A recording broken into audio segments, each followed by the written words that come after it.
வணக்கம் நண்பர்களே. இந்த ஜேகே ரிட்ரீட்டின் 2வது நாளாக இன்று நமது உரையாடல் தொடர்கிறது. ஜிது கிருஷ்ணமூர்த்தி அவர்கள் மறைந்து 32 ஆண்டுகள் ஓடிவிட்டது. பிப்ரவரி 17ஆம் நாளை அவருடைய நினைவு நாள் வருகின்றது. அவர் தனிப்பட்ட மனிதராக தன்னை என்றுமே நிலைநிறுத்தியதில்லை. அவருடைய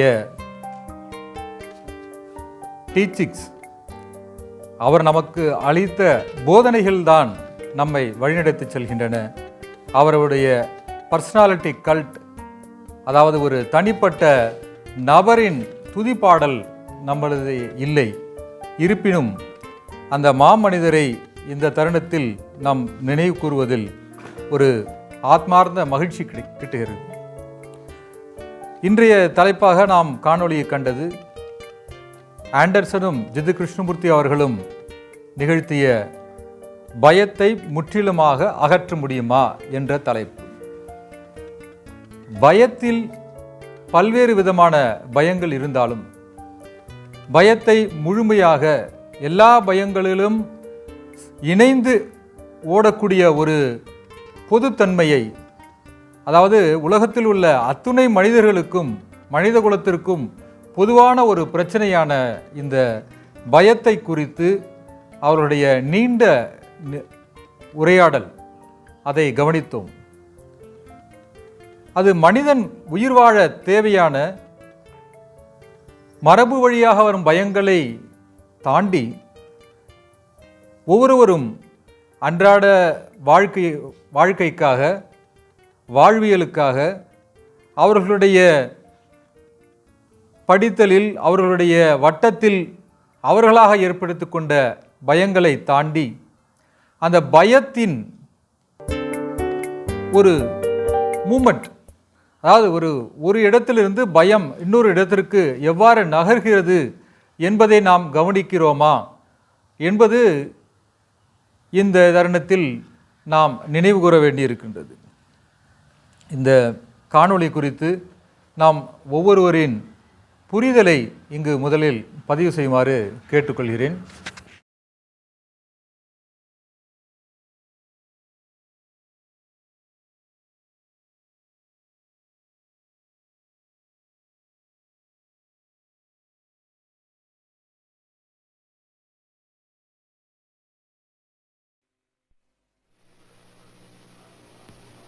Krishnamurti, in dialogue with Dr. Alan W. Anderson. J. Krishnamurti was born in South India and educated in England. For the past 40 years, he has been speaking in the United States, Europe, India, Australia, and other parts of the world. From the outset of his life's work, he repudiated all connections with organized religions and ideologies and said that his only concern was to set men absolutely, unconditionally free. He is the author of many books, among them The Awakening of Intelligence, The Urgency of Change, Freedom from the Known, and The Flight of the Eagle. Can the mind, and which includes the brain, be really, fundamentally, be free of fear? Because fear, as I have observed, is a dreadful thing. Oh, yes. It darkens the world, it destroys everything. And I don't think we can discuss fear, which is one of the principles in life, without also discussing or going into the pursuit of pleasure. Mm-hmm. The two are the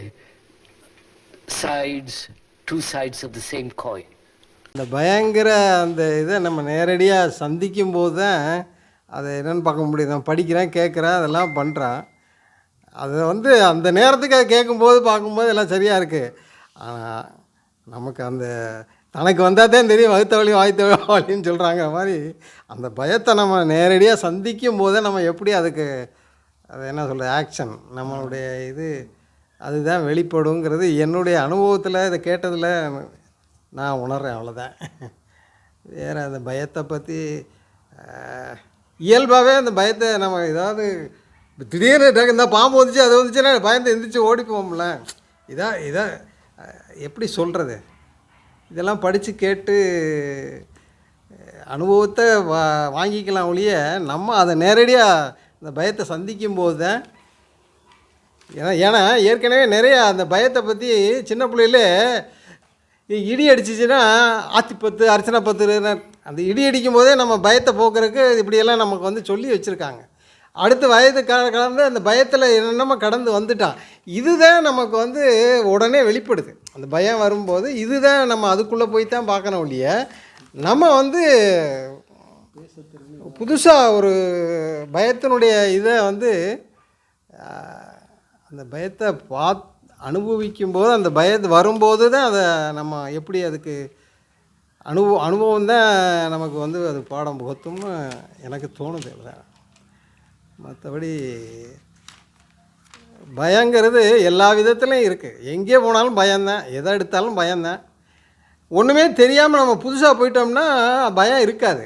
யாராவது ஒருத்தர் ஏதாவது சொல்லும்போது நேற்று போகும்போது கூட இந்த காட்டில் நம்ம உள்ளே போயிட்டு இருந்தோம். அப்போ ஒன்றுமே தெரியலை.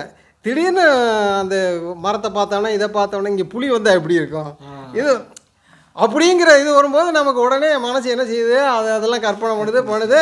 அது இயல்பாக நமக்கு அந்த பயங்கிறது வந்துடுது. நம்ம வாடு போய்கிட்டு இருந்தால் ஒன்றும் இல்லை. அந்த மாதிரி நேரடியாக சந்தித்தா தான் அந்த பயத்துலேருந்து நம்ம எப்படி இருக்கோம் என்னங்கிறத உணர முடியும்னு எனக்கு தோணுது. வேறு நன்றி. தனியாக இருக்கிற இடத்துல போகாத, பாம்பு கண்டால் படை நடும், இப்படிலாம் நம்ம சொல்லி வளர்த்ததுனால நம்ம சைல்டுஹுட்டில் நம்ம அம்மா அப்பா எதை காட்டி நம்மளை பயமுறுத்துகிறாங்களோ அதை தான் நம்ம என்ன பண்ணுறோம், வளர்ந்ததுக்கப்புறம் இந்த சமுதாயத்துக்கு திருப்பி கொடுக்குறோம்.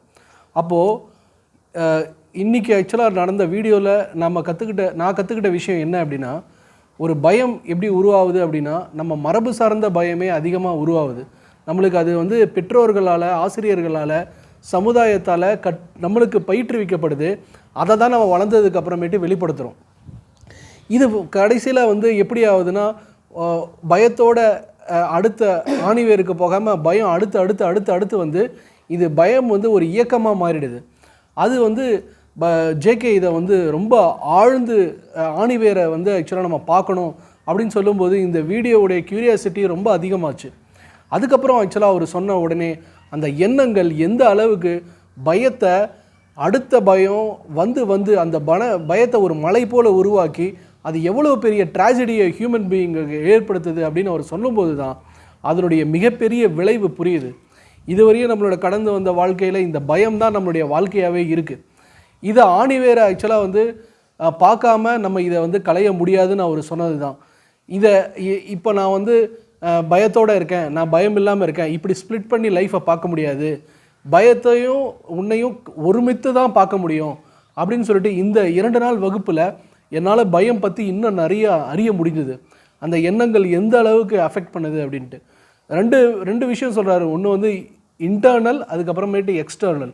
பயம் வந்து இப்போ வெளியே சார் சொன்ன மாதிரி அந்த புலி வருது அப்படின்னு சொல்லும்போது ஒரு விதமான சைக்கலாஜிக்கல் பயம் உருவாச்சு.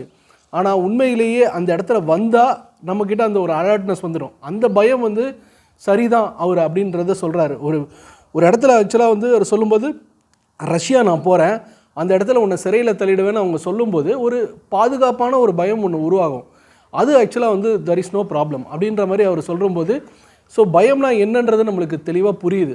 ரெண்டாவது, இன்றைக்கி நடக்கக்கூடிய நிறைய மனித கான்ஃப்ளிக்ட், முக்கியமாக வார், எந்த ஒரு விஷயமா இருந்தாலும் அவங்க எதை அடிக்கிறாங்க அப்படின்னா மனிதனுடைய உணவு, உடை, இருப்பிடம், இதை 3த்தையும் அடிக்கிறாங்க.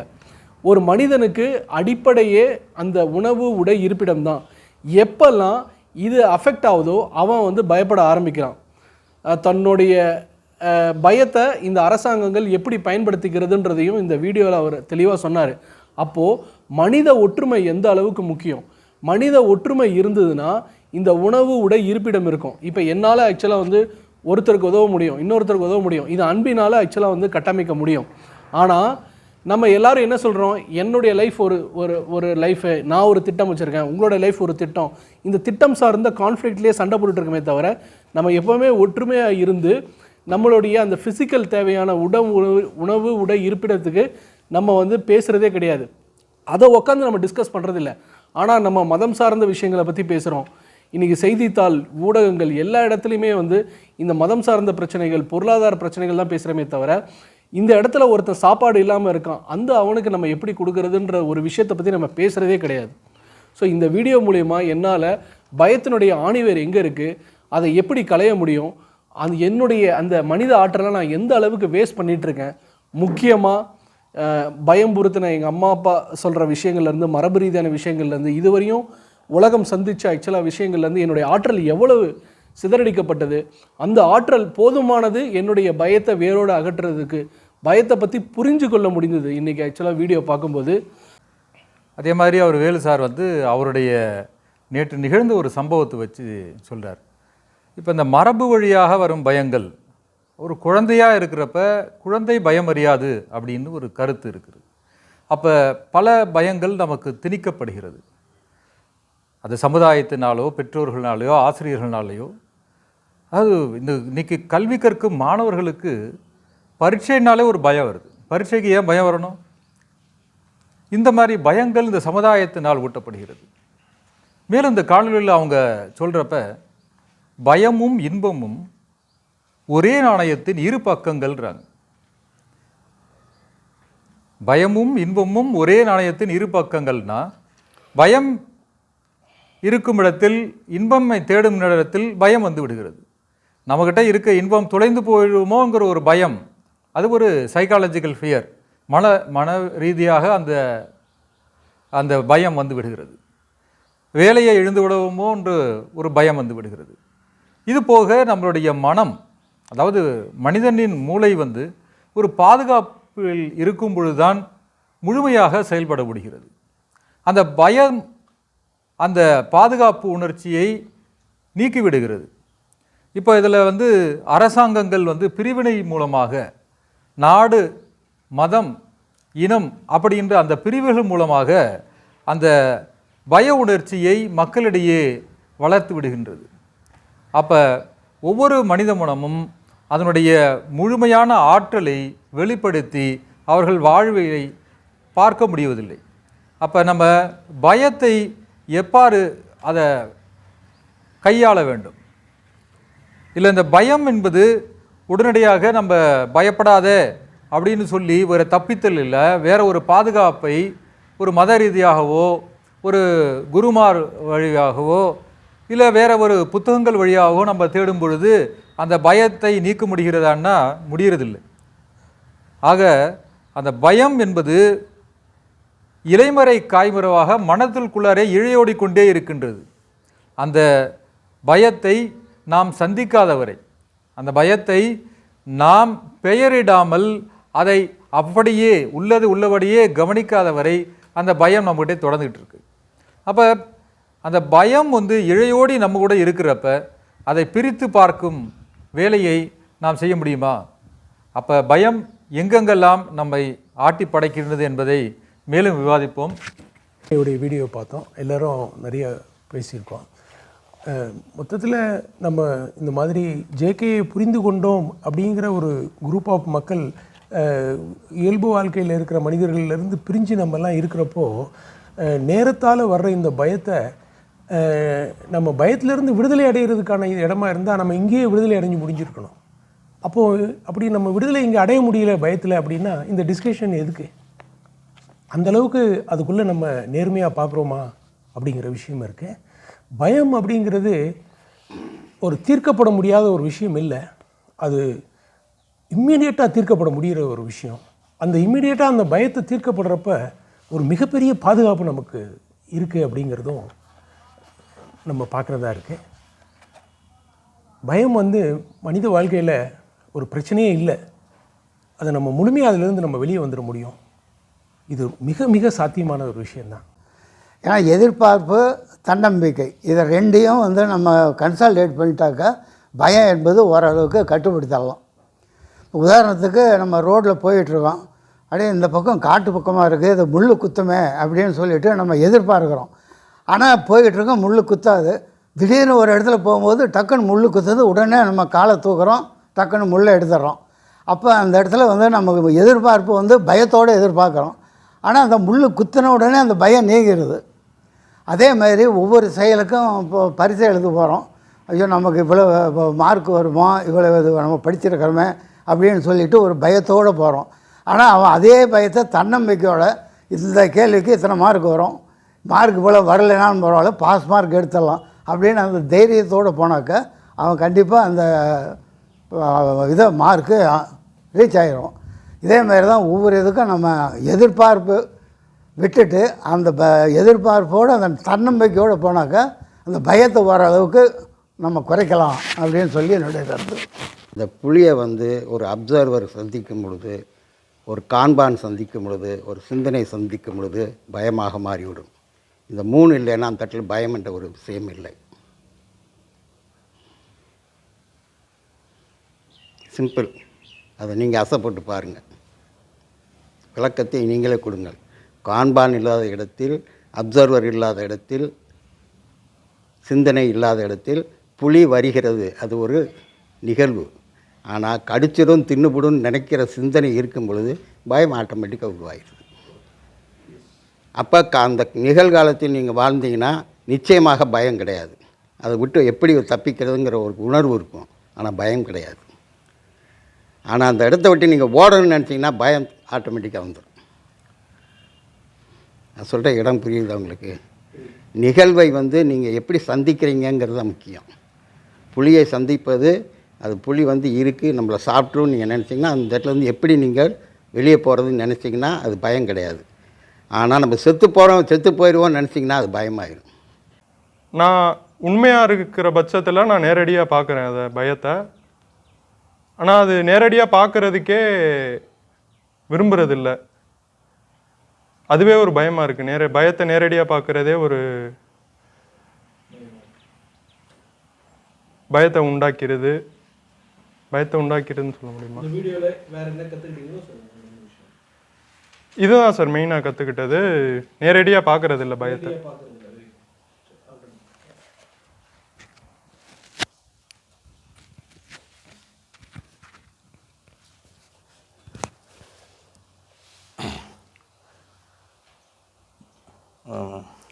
வீடியோவை அதாவது இதுவரைக்கும் நம்ம பழகிட்டு இருந்த வாழ்க்கை தான், பழகிட்டு இருந்த வார்த்தைகள் தான்.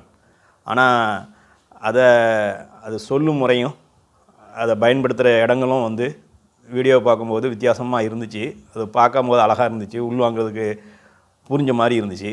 ஆனால் ஒரு திருப்பு பார்த்துட்டு அதில் கருத்து சொல்கிற அளவுக்கு என்ன முடியல.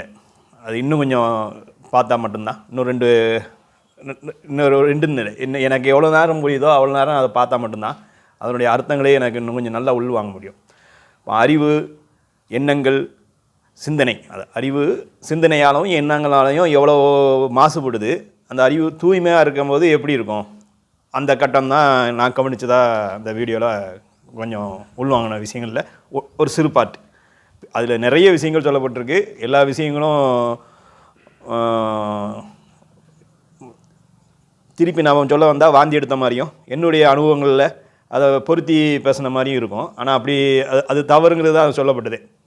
அப்போ உதாரணங்களோட என்னுடைய பழக்கம், நான் வாழ்ந்துட்டுருக்கிற அந்த வாழ்க்கையோட எனக்கு ஏற்பட்ட அனுபவங்களோட அதை இன்னும் திருப்பு அடையாளப்படுத்திட்டு இருக்கிறது வந்து நான் தப்பிச்சு இந்த நம்மளுக்கு ஏற்பட்ட துன்பங்கள்லேருந்து தப்பிக்கிறதுக்காண்டி எங்கெல்லாம் போகிறோமோ அந்த இடம்லாம் அழகான இடம் அப்படிங்கிறத இன்னொரு திருப்பு நான் ஆழமாக பதிய வைக்கிற மாதிரி தான் இருக்கும்.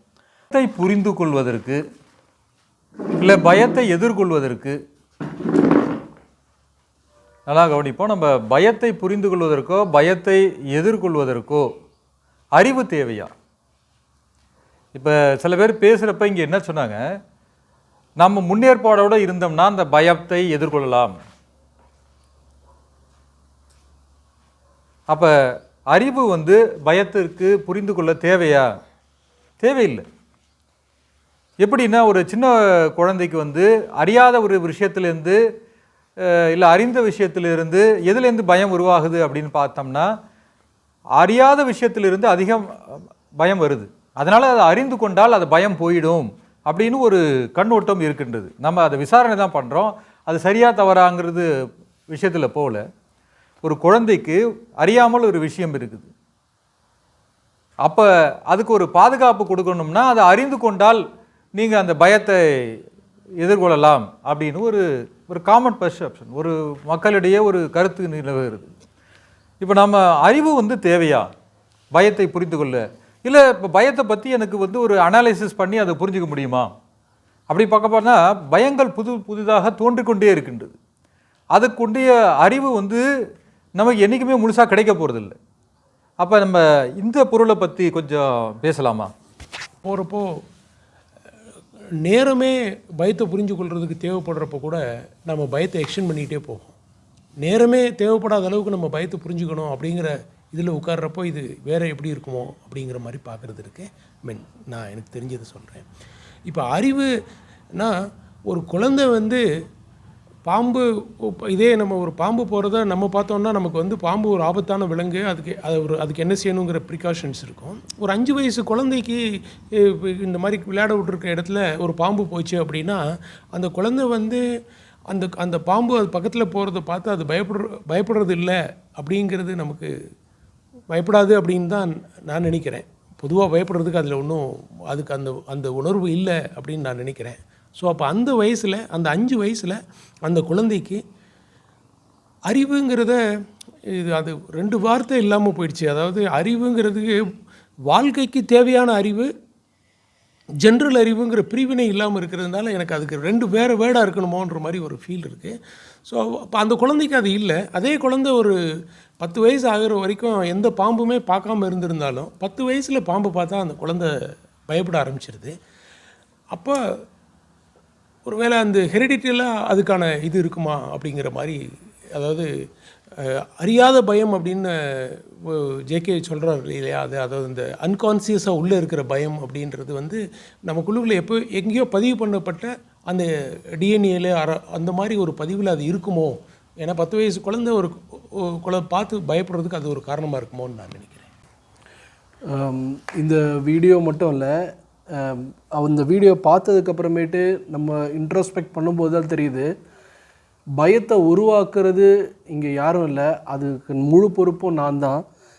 ஏன்னா குழந்தை பயப்படுறது பற்றி நிறைய விஷயம் சொல்கிற போது கூட பயமே என்னுடைய குழந்தையாக தான் இங்கே இருக்குது. அறிவு நான் பழைய கஷ்டங்களை போக்குன்னு சொல்லுவாங்க, ஆனால் அறிவு எவ்வளோ மிகப்பெரிய பயத்தை ஏற்படுத்துது அப்படின்றது இந்த காணொளி மூலியமாக தெரிஞ்சது. இன்னும் இதை ஆணி வேற ஊடுருவி பார்க்கும்போது தான் தெரியுது, என்னுடைய நாலேஜ், என்னுடைய அறிவே எந்த அளவுக்கு என்ன பயம்புறுத்துது அப்படின்றது தெரியுது. இன்றைக்கி எனக்கு மார்க்கெட்டிங் ப்ரொஃபஷனில் இருக்கிறேன் அப்படின்னா அது ஒரு அடையாளம்னா அந்த அடையாளமே என்னை பயங்கரமாக பயம்படுத்துது. சின்ன வயசில் வேப்ப மர இடத்துல பேய் இருக்கும், புளிய மரத்தில் பேய் இருக்கும், அந்த பயமே இன்னும் எனக்கு பயத்தை ஏற்படுத்துது. அதை சொல்லாமல் இருந்தாங்கன்னா கூட பரவாயில்ல, அதை வேற சொல்லி வளர்த்துருக்காங்க. ரெண்டாவது, எங்கள் பக்கத்து வீட்டுக்கும் எனக்கும் ஒரு போட்டி மனப்பான்மை இருக்குது. அவங்க ஏதாவது ஒரு விஷயம் வாங்கினா நான் ஒரு விஷயம் வாங்குறது, கடைசியில் என்ன அவங்க தப்பாக நினச்சிருவாங்களோ அப்படின்றதுக்காக அந்த பயத்துக்காகவே வாழ வேண்டியதாக வேற இருக்குது. ஒரு பொசிஷன், என்னுடைய பொசிஷனை நான் தக்க வச்சுக்கிறதுக்காக அந்த பயத்தோடையே நான் வாழ வேண்டியதாக இருக்குது. ஸோ என்னுடைய வாழ்க்கையில் இந்த பயம் தான் ஃபுல்லாக ஆக்கிரமிச்சிருக்கு. என்னுடைய அறிவே என்னோடய பயத்தை மிகப்பெரிய அளவில் ஆக்சுவலாக பெருகிக்கிட்டே இருக்குது. அதுக்கு எண்ணங்கள் எவ்வளவு பெரிய மூல காரணமாக இருக்குது. இந்த பயம் ஆக்சுவலாக என்னுடைய குழந்தையாக இருக்கிறதுனால அப்போது என்னுடைய ஆற்றல் மற்றவங்களை கம்பேர் பண்ணுறது மூலியமாகவோ அது பொருளாதார ரீதியான என்னுடைய எங்கே ஜாபு நம்மக்கிட்ட போயிடுமோ, எங்கே சம்பளம் நம்மளுக்கு கம்மியாயிடுமோ, எங்கே மற்றவங்கள நம்ம தப்பாக நினச்சிப்பாங்களோ, நம்மளோட அடையாளம் கம்மியாயிடுமோ, இந்த மாதிரியான பயம் அதிகமான ஆற்றலை வீணடிக்கிறதுனால என்னால் இன்னும் அதிகமாக பயப்பட தான் முடியுதே தவிர பயமில்லாத ஒரு வாழ்க்கையை நோக்கி போக முடியல. அப்போது இந்த பயத்தனோட ஆணி வேற நான் கண்டுபிடிச்சி, இந்த பயமே என்னால் தான் ஏற்பட்டது, என்னுடைய நாலேஜினால தான் ஏற்பட்டது, இதுக்கு முழு முதற் காரணமே நான் தான். அப்போ இந்த பயத்தை போக்குறவன் வேற ஒருத்தர் கிடையாது. எந்த விதமான மத ரீதியான குருமார்களோ என்னோட பயத்தை போக்க போகிறது கிடையாது. நான் என்னுடைய ரூபத்தில் உருவாக்கின கடவுள் கூட வந்தால் முன்னணின்னா கூட என்னோட பயத்தை போக்க போகிறது கிடையாது. அப்போ ஒருத்தருமே இந்த பயத்தை போக்க முடியாத போது யாருக்குமே உரிமை கிடையாது என்னுடைய பயம் இதுதான் சொல்கிறதுக்கு. மரபு ரீதியாக எங்கள் அம்மா அப்பாவுக்கு கூட இப்போ உரிமை கிடையாது, இந்த இடத்துல இருக்கும், தனியாக போயிடாத, உனக்கு ஏதாவது வந்துடும் அப்படின்னு இனிமேட்டு யாருமே சொல்லக்கூடாதுன்னு தோணுது. அப்போ என்னுடைய குழந்தைகிட்ட நான் எங்கள் அப்பா அம்மா சொன்ன மாதிரி ஆனால் விஷயங்களை சொல்லக்கூடாது. ஒரு விஷயத்தை ஆக்சுவலாக வந்து இந்த இடத்துல போய் நிற்காத தம்பி, அந்த இடத்துல பிரச்சனை வந்துடும் அப்படின்னு நான் என் பசங்கிட்ட சொல்லக்கூடாது. புளிய மரத்துக்கிட்ட போனால் பேய் இருக்குன்னு நான் சொல்லக்கூடாது. என்னுடைய பசங்களை நாளைக்கு இந்த மாதிரி பயம் சார்ந்த விஷயங்களை நான் சொல்லிக்கிட்டே இருந்தேன்னா அவன் பெரிய மனிதனாக ஆகும்போது என்ன மாதிரி அவனும் அவனோட வாழ்க்கையில் பயப்படுவான். அப்போது முக்கியமாக இந்த இடத்துல பிரச்சனைக்கு காரணமே என்ன அப்படின்னா, நம்மளுடைய ஆசிரியரும் சொல்லலாம், நம்மளுடைய அப்பா அம்மாவும் சொல்லலாம், நம்ம சுற்றி இருக்கிற இந்த சமுதாயமும் சொல்லலாம், இதுவரையும் உலகத்தில் இருக்கிற மனிதர்கள் அதை ஆக்சுவலாக வந்து வச்ச ரிலீஜியனை சொல்லலாம், எனக்கு முன்னாடி ஏற்பட்ட அந்த சமுதாய கட்டமைப்பை சொல்லலாம். அப்போது இன்றைக்கி இருக்கிற அந்த குழந்தைங்களுக்கு எந்த விதமான ஒரு விஷயத்தை நம்ம சொல்லணுன்றது இது மூலியமாக தெளிவடையுது. அறிவு தான் முக்கியமாக நம்ம பிரச்சனைக்கும் காரணம், நம்மளுடைய பயத்துக்கும் காரணம். ரைட், அறிவுனால பயம் அதிகரிக்குதுன்னு இருக்காரு. அடுத்த பய உணர்வு அப்படின்றது வந்துட்டு இன்டர்னல் அண்ட் எக்ஸ்டர்னல் நம்ம ரெண்டாக பிரித்து பார்த்துக்கலாம். இப்போ முள் குத்த போகுது அப்படின்றது வந்துட்டு நம்ம வந்து முள் குத்தாமல் போகணும்னு நினைக்கிறது வந்துட்டு ஒரு எச்சரிக்கை உணர்வு, ஒரு பாதுகாப்பு உணர்வு. ஆனால் அங்கே போனாலே நமக்கு முள் குத்திரும், நமக்கு வந்துட்டு ஏதாச்சும் ஆயிரும் அப்படின்ற மாதிரியான சிந்தனைகள் நமக்குள்ளே உருவாகும்போது ஆட்டோமேட்டிக்காக பயம் வந்துடுது. இது வேணால் எக்ஸ்டர்னல் நம்ம வச்சுக்கலாம். ஆனால் இது எல்லாத்தையும் தாண்டி நம்ம மனசை பார்க்கும்போது அது வந்துட்டு நம்மளை பார்க்கும். அது வந்து நம்ம பார்த்து பேசும்போது நம்ம எப்படிப்பட்டவன்றதை வந்துட்டு கோருக்குள்ளே போய் பார்க்கும்போது, ரொம்ப ஆழத்துக்குள்ளே போய் பார்க்கும்போது அது வந்துட்டு அதை பார்க்குறது தான் எனக்கு ரொம்ப ஃபியராக இருக்கும். ஐயோ நம்ம இப்படி இல்லாமல் நம்ம திங்க் பண்ணுறோம், நம்ம இப்படி இல்லாமல் நமக்கு இந்த திங்கிங்லாம் வந்துட்டு வருது அப்படின்ற மாதிரி பார்க்கும்போது அது இன்டர்னல். இதெல்லாம் கூட வெளிப்புறமாக இருக்கும். ஆனால் என்னையே நான் உள்ளுக்கு ஆழமாக போய் பார்க்கும்போது, ஓ நான் ஏன் இதை பண்ணுறேன், அப்போ இதுக்குள்ளே ஒரு காரணம் இருக்குது, இதனால நான் வந்து நிறையா ஆதாயத்தை எதிர்பார்க்குறேன், என்னை நான் வந்து நிலைநிறுத்திக்கணும்னு எதிர்பார்க்குறேன்ற மாதிரியான விஷயங்கள்லாம் பார்க்கும்போது அப்போ வந்து ஒரு ஃபியர் வரும். அந்த ஃபியரை கிராஸ் பண்ணுறதுன்றது வந்துட்டு என்னை பொறுத்த வரைக்கும் இன்னும் எனக்கு ரொம்ப ஸ்டில் சைடாக இருக்குன்னு நான் நிறைய பயணம் செய்யணும். அப்போ வந்துட்டு அது வந்துட்டு சரியாக இருக்கும்னு நினைக்கிறேன். ஸோ அதனால் என்னால் அந்த கருத்தை இப்போதைக்கு சொல்ல முடியாது. I am travelling. ஒரு நிகழ்வு நமக்கு ஏன் பயத்தை உற்பத்தி பண்ணுகிறது? ரைட்டாங்க சார். ஒரு நிகழ்வு எவ்வாறு பயமாக மாறுகிறது? நம்ம ஒரு நிகழ்வை சந்திக்கும் பொழுது அதை நிகழ்வாக பார்க்க முடியாமல் அது பயமாக எவ்வாறு உருவெடுக்கிறது? அந்த நிகழ்வை இறந்த காலத்துடனும் வருங்காலத்துடன் நீங்கள் சிந்தனையின் மூலம் தொடர்பு கொள்ளும் பொழுது சிந்தனை பயமாக மாறிவிடுகிறது. இதுதான் அந்த இடம். நீங்கள் ஒரு நிகழ்வை பார்த்துட்டு அதுக்குரிய ஒரு தீர்வை நீங்கள் கண்டுபிடிச்சி போயிட்டீங்கன்னா அது பயம் கிடையாது. ஆனால் அதை இறந்த காலத்துடனும் வருங்காலத்துடனும் தொடர்பு பண்ணும் பொழுது அந்த சிந்தனை வந்து பயமாக மாறிவிடுகிறது. அந்த இடம்தான் பயம். இந்த இரண்டும் இல்லாமல் பயம் என்பதை நீங்கள் தனியாக எங்கேயுமே காண முடியாது. கேட்டாங்க சார். அறிவுனால அந்த சிந்தனை வருகிறது இல்லை, சிந்தனையினால்தான் நம்ம பயமாக அதை மாற்றிடணும். சிந்தனைக்கும் அறிவுக்கும் உள்ள தொடர்பை பற்றி எது? சிந்தனைக்கும் அறிவு நம்ம அந்த இடத்துல அறிவை யூஸ் பண்ணலையே. இல்லை அவர் சொல்லிட்டு போகிறாருங்க சார், நம்ம யூஸ் பண்ணுறோமா அறிவை? சார் அந்த அறிவுங்கிற அதுதான் சொல்கிறேன், அந்த அறிவை தான் சொல்கிறேன். ஒரு நிகழ்வை பார்க்கும் பொழுது புலியை பார்த்தது நம்ம அடிச்சிருச்சுன்னா நம்ம என்ன ஆகும், நம்ம குடும்பம் என்ன ஆகும், நம்ம வாழ்க்கை என்னாங்கிற அந்த நிகழ்வு உள்ளே வரும்போது நம்ம சிந்தனை வரும்பொழுது தான் பயமாக மாறிடுது. சிந்தனை தான் பயமாக மாறுகிறது. இது ரொம்ப முக்கியம். சிந்தனை அந்த இடத்துல இல்லைன்னா அந்த பயமே அந்த இடத்துல கிடையாது. புலி வரும், நம்ம பார்க்கும், நம்மளும் பார்ப்போம், போயிடுவோம். ஆனால் அது நம்மளை அடித்தா என்ன ஆகும்னு ஒரு சிந்தனை வருது பாருங்கள், அதுதான் பயமாக மாறிடுது. அதனால தான் காண்பான் இருக்கும் வரை, அப்சர்வர் இருக்கும் வரை நம்ம இந்த விஷயம் வந்து பயம் இருந்தே தீரும். அது இல்லாமல் புலியை நீங்கள் கவனியுங்கள், அதை வந்து பார்த்துட்டு இது நம்மளை சாப்பிட்டுன்னு சொல்லிட்டு போயிடுவோம், தப்பிச்சு போயிடுவோம், அவ்வளோதான், விஷயம் முடிஞ்சிச்சு. ஆனால் இந்த பயத்தை உற்பத்தி பண்ணுவது அந்த சிந்தனை. அறிவிலிருந்து அந்த சிந்தனை வருதுன்னு இறந்த காலத்தையும் வருங்காலத்தையும் அந்த இடத்த கொண்டு வருது பாருங்கள், அதுதான் அந்த பயம். அதான் அறிவு. அது அறிவுன்னு நம்ம வச்சுக்கலாம், எப்படி வேணால் வச்சுக்கலாம். நம்ம சார் ஏதோ ஒரு இடத்துலேருந்து அது நமக்கு வருதுங்க சார். நம்ம பழைய எது புள்ளின்னா அடிச்சு போடுவோம், செத்து போயிடுவோங்கிற பயம் இருக்கும் ஒன்று. இன்னொன்று இது நம்ம இறந்துட்டோம்னா என்ன இருக்குது, நம்ம குடும்பம் என்ன ஆகும், எல்லாமே அந்த இடத்துல ஒரு ரவுண்டு கட்டிடும் நம்மளை. அதை போகும்போது உண்மையாக அந்த இடத்துல நடக்கிறத விட்டுருவோம், பயந்துருவோம். பயந்ததும் நிகழ்வு காலத்தை விட்டு வெளியே போயிடுவோம். நிகழ்காலத்தை விட்டு வெளியே போனதும் ஆட்டோமேட்டிக்காக எல்லாம் பயந்து போயே இருக்கும். அந்த இடத்துல இருங்கள். அதைத்தான் சொன்னால் குழந்தை போல் நீங்கள் பாருங்கும் போது அந்த நேருக்கு நேராக பார்த்துக்கிட்டிங்கன்னா உங்கள்கிட்ட பயம் இருக்காது. அது நிகழ்வாக பார்த்தா போய்கிட்டே இருக்கும். இது சொல்கிறது ஈஸி, கேட்குறது ஈஸி. பார்க்கணும். அப்போ நிகழ்காலத்தை வாழ்வதை தவிர வாழ்க்கை கிடையாது, மற்ற எல்லாமே பயம்தான். எங்கேருந்து வருதுன்னா நம்ம அறிந்ததிலிருந்து அந்த எண்ணங்கள் உருவாகுது. இப்போது இதை நம்ம அந்த இப்போ இது எல்லாத்தையும் நம்ம கன நேரத்தில் பார்க்குறப்போ நம்மகிட்ட இருந்து பயம் இல்லாமல் போயிடுதுன்னு அதான்.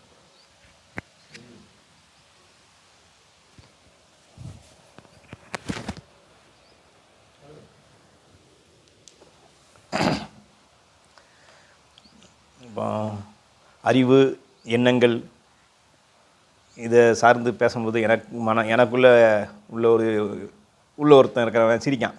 நீ என்னத்தை பெருசாக பேசிகிட்டு இருக்க, உனக்குள்ளே என்னெல்லாம் இருக்குது அப்படிங்கிற மாதிரி அந்த சிந்தனைகளுக்குள்ளே தானே போகிறதுக்கு தானே நம்ம முயற்சி பண்ணிக்கிட்டே இருக்கோம். அதாவது உள்மனம் அப்படின்னு ஒன்று உனக்கு சுட்டி காட்டிகிட்டே இருக்கோம். உன்னுடைய பாதுகாப்பு உணர்வு எல்லாமே உள்ளுக்குள்ளே ரொம்ப அலாட்னஸ். அந்த குழந்தைகள்லேருந்து ஆரம்பித்து நம்ம சாகிறதுண்டியும் நம்மளை ஒரு சக்தி இயக்கிட்டே இருக்குங்க. அங்கே என்ன மாதிரி சக்தினா, அந்த நம்ம மனம் எங்கே இருக்குது உடம்புல உறுப்பை காமிக்கிற மாதிரி இதயம் எங்கே இருக்குன்னு காமிச்சிடலாம், எல்லாமே காமிச்சிடலாம். எண்ணங்கள் எங்கேருந்து உருவாகுது அப்படிங்கிறத ஐடென்டிஃபிகேஷன் பண்ண முடியாது உடலுக்குள்ளே. அப்போ உள்ளுக்குள்ளே ஒரு சோல் ஒரு ஒரு தூய்மையான ஒரு விஷயம், அதை அறிவோ பேர் வச்சுக்கலாம். ஒவ்வொருத்தருக்கும் அவங்க விருப்பப்பட்ட பேரெல்லாம் வச்சு அதை சொல்கிறாங்கன்னு வச்சுக்கோங்களேன். அப்போ எச்சரிக்கை உணர்வுகள்ங்கிறது நம்மளை பாதுகாக்கிறதுக்கு சொன்ன மாதிரி சிப்பெல்லாம் வச்சு இப்போ உலகத்தில் என்னென்னமோ கண்டுபிடிச்சிட்டு இருக்கிற மாதிரி இப்போ அதுக்கு உண்டான சிப்பு வைக்கிறதுக்கு உண்டான ஐடியாவே ஆல்ரெடி ஒரு மனிதனுடைய இயக்கத்தை ஃபாலோ பண்ணி பார்த்துட்டு இருந்ததுனால தான். அப்போ அவனுக்குள்ளே ஒரு எச்சரிக்கை உணர்வுகள் இருந்துக்கிட்டே இருக்கும். அது கண்டிப்பாக அவனை நல்வழிப்படுத்துகிற உணர்வுகளாக தான் இருக்கும். அதை மீறி சில விஷயங்கள் நம்மளுக்குள்ளே போகும்போது தான் இந்த மாதிரி இந்த எல்லாமே வருது. ஸ்டேஜ் பை ஸ்டேஜாக இதுலேருந்து தப்பிக்கிறது எப்படி, அதுலேருந்து தப்பிக்கிறது எப்படின்னு தேடப்படுது. நம்ம இங்கே ஒரு ஐயாட்ட பேசிகிட்டு இருக்கும்போது சொன்ன விஷயங்களில் உங்களுக்குள்ளே ஏதாச்சும் ஒரு குழப்பங்கள் இல்லை உங்களுக்குடைய ஒரு தெளிவின்மை தான் இதை தேட வைக்கும் அப்படிங்கிற அந்த விஷயத்துக்கு நம்ம அந்த கட்டத்தில் நின்னோம். அப்போ என்ன விஷயங்கள் என்னையை தேட வச்சுது, இப்போ நான் அந்த மாதிரி ஒரு விஷயங்களுமே எனக்குள்ளே வரலையோ இல்லை இவங்க சொல்கிறதுனால அந்த விஷயம் இருக்குமோ அப்படின்னு உள்ளெல்லாம் போய் பார்த்துட்டு இருக்கும்போது அந்த பார்த்து படிக்கிறது. அப்போ இந்த ஜேகேவுடைய விஷயங்களை நம்ம உள்வாங்க போகும்போது நம்மளே அந்த சோலுக்கு உண்டான பவரை உள்ள கொடுக்குறோன்னு அர்த்தம். ஜேகேவுடைய புத்தகம்னாலும் சரி, அவருடைய ஸ்பீச்னாலும் சரி, அது நம்மளுக்குள்ளே எப்படி எதுவோட கனெக்ட் ஆகுது அப்படின்னா, அந்த நம்மளுக்குள்ளே எச்சரிக்கை உணர்வுன்னு ஒன்று உருவாகுது. நம்ம ஃபீல் பண்ணிக்கலாம், எந்த தவறு செஞ்சாலும் நீ தப்பு செய்கிற அப்படிங்கிறத. அதாவது அதுக்கு ஒரு கதை சொல்லுவாங்க. குற்றம் செஞ்ச ஒருத்தவனை ஒரு தண்டனை கொடுக்குற ஒரு நீதிபதி முன்னாடி வச்சுட்டு இருக்கும்போது நீதிபதிகிட்ட இவன் தப்பு செஞ்சான்னு சொல்லி வாயால் சொல்லிடலாம். ஆனால் உள் மனசு நீ செஞ்ச தப்பு எனக்கு தெரியும் அப்படின்னு சொல்லி உள்ளே இருக்கிற மாதிரி ஒரு நீதி கதைகள் உண்டு. அதே மாதிரி நம்ம என்ன தான் பேசினாலும் நம்மளுடைய ஐடென்டிஃபிகேஷன் என்ன, நாம யார் அப்படிங்கிறது நம்மளுக்குள்ளே சொல்லி கொடுத்துட்டே இருக்கும். நீ பேச்சு அளவில் மட்டும் ரொம்ப விசேஷமாக பேசாத, நீ யார் உனக்கு தெரியும், நீ உனக்குள்ளே என்னென்ன கெட்ட எண்ணங்கள்லாம் இருக்குது அது எனக்கு தெரியும். யார் சொல்கிறது? நம்மளுக்குள்ளே ஒருத்தன் உட்காந்து சொல்லிக்கிட்டே இருப்பான். அவனுக்கு தீனி போடுறது தான் இந்த ஜேகேவுடைய எல்லா ஸ்பீச்சும் எல்லா புஸ்தகங்களுடைய வரிகளும். நன்றி. ஆனால் அறிவை வச்சுருக்கோம், முக்கியமாக அந்த ஃபீல்டு நாலேஜ் வச்சுருக்கோம் அப்படின்னா இது எல்லாமே நம்மளுடைய ஈகோ, நான் யார், நான் அப்படின்ற ஒரு விஷயத்தில் இதை இழந்துட்டா என்ன ஆகிடுமோன்ற அந்த ஒரு பயம்தான் நம்மளுடைய குழந்தை அப்படின்ற மாதிரி இங்கே சொல்லிடுறாரு. இந்த பயம்ன்றது நம்மளுடைய குழந்தையாக இருக்கிறதுனால இந்த பயத்தை உற்பத்தி பண்ணதே நான் தான். உண்மையிலே இந்த சைக்கலாஜிக்கல் ஃபியருக்கு மூல காரணக்கத்தாவே அறிவாக தான் இருக்குது. நிறைய பெரிய நம்ம என்னென்னா சரி நினச்சிக்கிட்டு இருக்கோமோ அதுவே நம்மளுடைய மனதினுடைய ஆற்றலை வீணடிக்கிறதுனால மனதினுடைய ஆற்றலும் குறைஞ்சிக்கிட்டே போகுது. அது இந்த பயத்தினுடைய ஆணி வேற புரிஞ்சுக்கிறதே கிடையாது. இப்போது நம்மளுக்கு வந்து தெளிவாக தெரியும் போது இந்த வீடியோவில் அறிவுன்றது எவ்வளோ பெரிய பிரச்சனையும் தெரியும் போது, பயம் எப்படி உருவாகுதுன்றது தெரியும் போது, அளவுக்கு அதிகமான ஆற்றல் வந்து நமக்கு கிடைக்குது. இந்த அளவுக்கு அதிகமான ஆற்றலே நம்ம இந்த பயத்தின்ல எந்த இடத்துல நம்ம உருவாக்குறோன்றதும் தெரியுது. இந்த பயத்தினுடைய மொமெண்ட், அதாவது மூமெண்ட், எப்படி அடுத்தடுத்த பயம் வந்து மிகப்பெரிய விளைவுகளை ஏற்படுத்துதுன்ற அந்த பயமும் அந்த இடத்துலையே கட் ஆகிடுது. முக்கியமாக சொல்லப்போனால் என்ன அப்படின்னா, நம்மளுடைய இன்டெலிஜென்ஸ், அதாவது நம்மளுடைய விவேகத்தன்மை இந்த இடத்துல எதை புரிஞ்சுக்குது அப்படின்னா, ஒரு பயம்ன்றது வந்து இழந்து விடுவோமோன்ற ஒரு பயம்தான், நம்ம எங்கே அவமானப்படுத்தப்படுவோமோன்ற பயம்தான், நானுன்ற பயம்தான். இதெல்லாம் எது நான் நினச்சிட்டு இருக்கோமோ அதை நம்ம விடாமல் பிடிச்சிட்டு இருக்கிறது தான் பயமே ஏற்படுத்துது. உண்மையிலே அது நாம் கிடையாது. நம்மளுக்கு வந்து இந்த வாழ்க்கை ஒரு அமைஞ்சிருக்கு, நம்ம அதில் ஒரு சிறிது செயலாற்றுறோம். அந்த பயத்தை நேருக்கு நேர் இந்த வீடியோவில் சந்திக்காத வரையும் நம்ம அந்த பயத்தை புரிஞ்சிக்க முடியாது. ரெண்டாவது, நம்மளுடைய விவேகத்தன்மை, நம்மளுடைய இன்டெலிஜென்ஸு, நம்மளுடைய மனதின் ஆற்றலை அந்த நேருக்கு நேர் சந்திக்க போகும்போது தான் அந்த பயம் எப்படி உருவாகுது, அது நம்ம குழந்தைய எப்படி பறக்குதுன்றதை நம்மளால் ஆக்சுவலாக வந்து தெரிஞ்சுக்க முடியுது. அப்போது வேறு ஒரு இடத்துல இருக்கும்போது நம்மளுக்கு எங்கே ஆபத்து வந்துடுவோமோன்னு நினைக்கிறது எல்லாமே இந்த அறிவு மூலயமா ஏற்படக்கூடிய மிகப்பெரிய பிரச்சனைகள் தான். இது நம்மளுடைய எண்ணங்கள் தான் மிகப்பெரிய பிரச்சனைக்கு காரணமாக இருக்குது. முக்கியமாக நமக்கு வரக்கூடிய எல்லா சைக்கலாஜிக்கல் ஃபியருக்கும் காரணமாக இருக்குது. ஃபிசிக்கல் ஃபியர் சார் சொன்ன மாதிரி, ஜேகே சொன்ன மாதிரி, பாஸ்கரன் சார் சொன்ன மாதிரி, ஃபிசிக்கல் ஃபியர் ஆக்சுவலாக உணவு, உடை, இருப்பிடம், இது சில அரசாங்கங்கள் மூலியமாகவோ இல்லை மத ரீதியாகவோ சில பயமுறுத்தப்பட்டு இன்றைக்கும் உலகத்தில் நிறைய பிரச்சனைகள் போயிட்டு தான் இருக்குது. ஒரு நாடு இன்னொரு நாடு அடிமைப்படுத்தி அந்த நாட்டு மக்கள் அங்கேருந்தே அகதியாக போய் அந்த உணவு, உடை, இருப்பிடம்க்கே ரொம்ப கஷ்டப்பட்டு தான் இருக்காங்க. இதெல்லாம் வந்து இருக்கக்கூடாது. மனிதர்கள் ஒட்டுமொத்தமாக உட்காந்து இந்த 3 விஷயங்கள், ஃபிசிக்கல் விஷயத்துக்கு பேசி அவங்க சரி பண்ண முடியும். சயின்ஸுன்ற ஒரு விஷயமே உணவளிக்கத்தான் அப்படின்ற இந்த ஒரு வாக்கியத்தையும் ஜேகே இதில் வச்சார். அப்போது எல்லாருமே நம்ம சேர்ந்து பேசுகிறோம் அப்படின்னா இந்த ஒரு பிரச்சனைகளுக்கு நம்ம முடிவு கட்ட முடியும். அதை விட்டுட்டு அறிவுக்கு தீனி போட்டோம் அப்படின்னா அது மென்மேலும் பயத்தை உருவாக்கிக்கிட்டே இருக்குது. அப்புறம் அவர் சொன்னது தான், என்னுடைய தாட்ஸ் வந்து ஒரு சயின்ஸு, மேக்ஸு இதுக்கு எல்லாத்துக்கும் ஆக்சுவலாக ஹெல்ப் பண்ணிச்சுன்னா அது ஓகே. ஆனால் என்னுடைய தாட் வந்து சைக்காலஜிக்கல் ஃபியருக்கு தீனி போட்டதுன்னா, அறிவு தீனி போட்டதுன்னா அது வந்து மிகப்பெரிய விளைவுகளை இதுவரையும் மானிட சமுதாயத்துக்கு மனிதன் தோன்றுறதுலேருந்து ஏற்பட்டுருக்குன்றதை தெளிவாக சொல்லும்போது நம்மளுக்கு இந்த வீடியோவில் புரியுது. அதை உள் மனசு தான் வந்து பயமுறுத்தல் செய்யுது. அதுதான் நம்ம அப்சர்வர்னு எடுத்துக்கலாம். ஆக ஒரு சிந்தனை, உள் மனசுங்கிறது ஒரு சிந்தனை தான். அது அந்த சிந்தனை தான் உங்களுக்கு ஒரு பயத்தை கொடுக்கின்றது. அப்போ அறிவு மூலமாக அந்த பயத்தை போக்க முடியுமா அப்படிங்கிறது தான் நம்ம கேள்வி எழுப்பணும். அறிவுனா ஒரு விஷயத்தை பற்றிய அறிவு அந்த பயத்தை போக்குவதில்லை. பெரும்பாலும் நம்ம கன்ஃபியூஸ் பண்ணிக்கிறாங்க. என்னென்னா, அறிவு எங்கெங்கு தேவைப்படுதோ சில விஷயங்களை செய்வதற்கு, நாம் வந்து படிக்கிறதுக்கோ பேசுவதற்கோ அந்த அறிவு தேவைப்படுகிறது. ஒரு விஷயத்தை, ஒரு தொழில்நுட்ப விஷயத்தை புரிந்து கொள்வதற்கு அறிவு தேவைப்படுகிறது. அங்கெல்லாம் விட்டுட்டு இப்போ இந்த பயம் என்கிற விஷயத்தில் அறிவு வந்து ஒரு தடைகளாக தான் நிற்குது. அதில் நம்மளுடைய சக்தியை வீணடிக்கிறோம். அந்த வீணடிப்பை நிறுத்தினாலே பயத்தை எதிர்கொள்ளக்கூடிய ஆற்றல் நமக்கு கிடைத்து விடுன்றாங்க. இது போக நம்ம இன்னொரு முக்கியமான ஒரு விஷயத்தை எடுத்து பேசலாம். பயத்தை குறித்து பேசும்பொழுது அனைத்து மனிதர்களுக்கும் உரியது. அதாவது ஒரு குழந்தையை விட்டுடுவோம், பெரிய மனிதர்கள் அனைவருக்கும் வளர்ந்த பிறகு அவங்களுடைய தொழிலோ இல்லை திருமணமோ இதெல்லாம் ஒரு நல்ல நிலைமையில் வந்த பிறகு தன் குடும்பத்தை தன்னுடைய மரணத்துக்கு பிறகு யார் காப்பாற்றுவாங்க? மரணம் ஏற்பட்டால் நான் என்ன செய்வது? என்னுடைய திட்டங்கள் எல்லாம் தவிடுபடியாகிடும். இப்போ நான் இருக்கிறப்பயே சரியாக இல்லையே எல்லாம் அப்படிங்கிற இந்த நினைவுகள், அதாவது இந்த மரண பயம், அந்த நினைவுகள் தான் சிந்தனைங்கிறது. அந்த மரண பயம் வந்து எல்லாரையும் ஆட்டி வைக்கின்றது. அது என்னை வந்து ஒன்றும் செய்யாது அப்படின்னு சொன்னாலுமே கூட தனிமையில் இருக்கும் மனிதர்களுக்கு அது ரொம்ப மிகப்பெரிய ஒரு பிரச்சனையாக தான் இருக்கின்றது. அப்போ மரண பயம் ஏன் வருகிறது? அந்த மரண பயம் தேவைதானா இல்லை மரண பயம் இல்லாமல் இருக்கிறதுக்கு ஏதோ கோயிலுக்கோ இல்லை யாரோ ஒரு மரண பயத்தை போக்குறேன்னு யாராவது ஒருத்தவங்க சொன்னாங்கன்னா அவங்ககிட்ட நீங்கள் போக போகிறீங்களா? அப்போ மரண பயத்தை உண்டாக்கக்கூடிய அந்த சிந்தனை, அதுக்கான சூழ்நிலை ஏன் வருகிறது? நம்ம அதில் கூட கொஞ்சம் விசாரணை பண்ணி பார்க்கலாமா? ஏன்னா மரணம் என்பது இன்றியமையாது, எல்லாருக்கும் தெரியும். பிறந்த மனிதன் இறக்கப் போகிறான் என்பது உங்களுக்கு தெரியும், எனக்கு தெரியும். ஆனால் அந்த மரணம் எப்பொழுது நிகழப்போகிறதோ அப்படின்னு தெரியாது.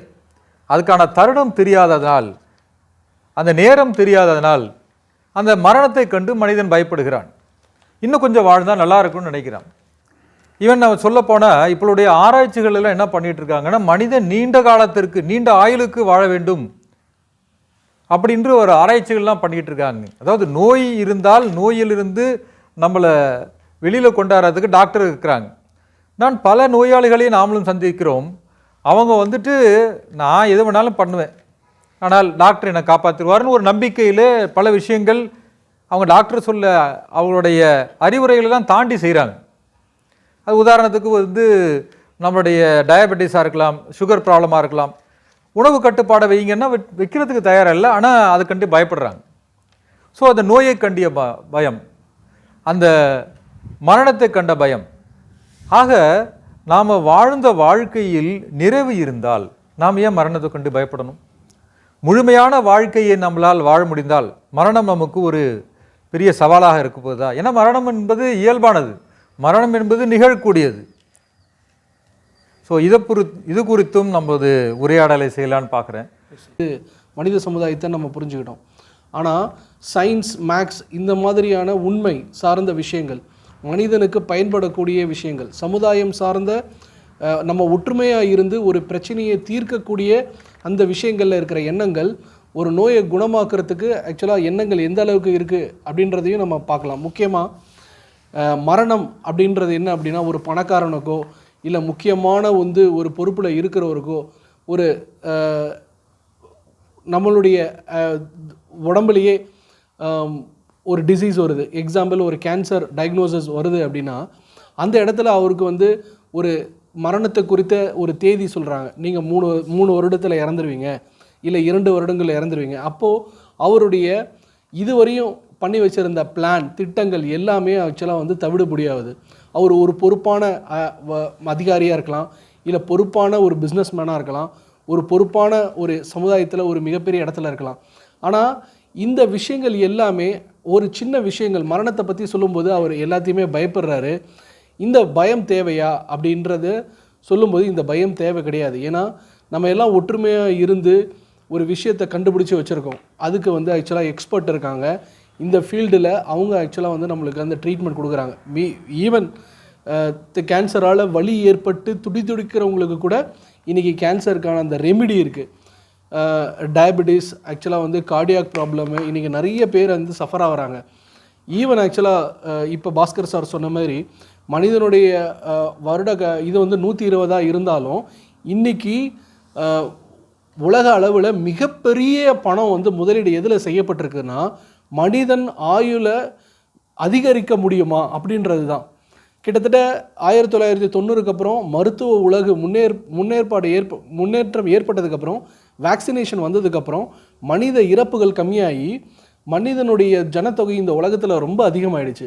இப்போது மனிதன் அந்த நோயை கண்டு பயப்படுறான், வலியை கண்டு பயப்படுறான், மரணத்தை கண்டு பயப்படுறான். ஈவன் அவனுடைய வாழ்நாளை அதிகரித்துக்க கூடிய வேண்டிய எல்லா விஷயங்களும் செய்கிறான். அப்போது இந்த இடத்துல எல்லாமே பிரச்சனைக்கு எதுவாக இருக்குது அப்படின்னா அவனோட அடையாளம் தான் பிரச்சனையாக இருக்குது, அவனுடைய நாலேஜ் தான் பிரச்சனையாக இருக்குது. அவன் தன்னுடைய அடையாளத்தை இழக்க மறுக்கிறான், தன்னுடைய நாலேஜ் அந்த விஷயம் கிடைச்சதை இழக்க மறுக்கிறான், தன்னுடைய சொத்தை இழக்க மறுக்கிறான். ஸோ அவன் எதையுமே விட்டுட்டு போக விரும்பலை.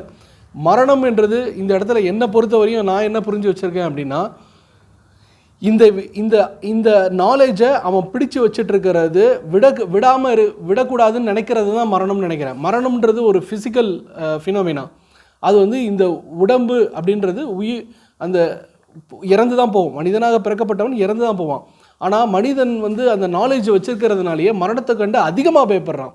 ஒரு எளிய மனிதனாக அவனால் ஆக்சுவலாக சிந்திச்சான் அப்படின்னா, மனிதனாக பிறந்தா பிறப்புன்னு இருந்தால் இறப்புன்னு வரணும்னு அவன் பண்ணினானா அவனுக்கு அந்த மரண பயம் பற்றி பிரச்சனையே கிடையாது.